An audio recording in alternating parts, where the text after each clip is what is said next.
There's an amazing story in the Old Testament where Solomon, the king of Israel, gathers together with the people of Israel to celebrate and to dedicate the temple to the glory of God.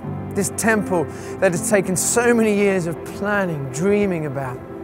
They'd pulled together the best in terms of craftsmanship and design to create and to build something fit for a king, something worthy of housing the presence of God, the Ark of the Covenant. And on that historic day, the priests and the Levites, those who had set themselves apart, consecrated themselves to minister before God in the temple, had pulled together the most extraordinary music and sound. 120 trumpets, huge numbers of singers. And they sang together, "He is good and His love endures forever." And as this amazing music and sound filled the air, we read that the glory of God came and filled the temple in the form of a cloud. People were so overwhelmed, the priests were so overcome, they were totally undone, that they couldn't carry out their duties. They fell to the ground and they worshipped. People were changed forever.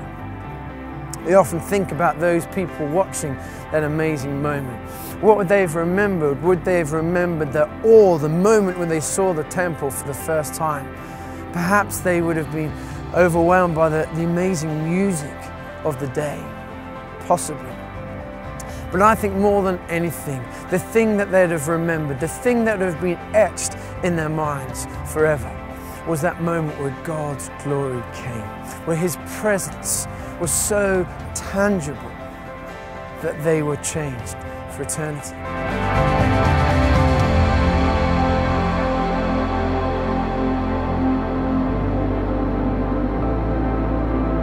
As we launch into 2015 as Worship Central, we want to pray that this might be a year marked by the presence of God, where we may see more of those moments in our gathered times of worship where God's glory comes and people don't know what to do next, because that will be the thing that will change people.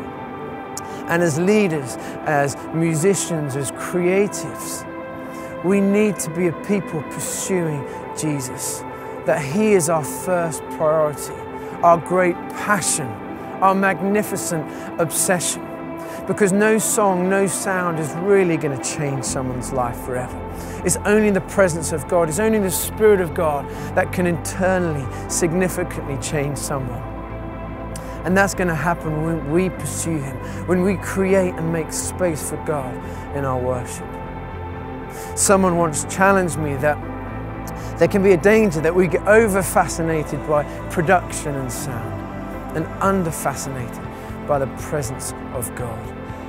May this be a year where we pursue Him more than ever. Because you know, the role we have as leaders of worship is so important. As the world gets darker, so much brokenness and depravity, so many things that shock and horrify, we know that there's a light that's shining brighter.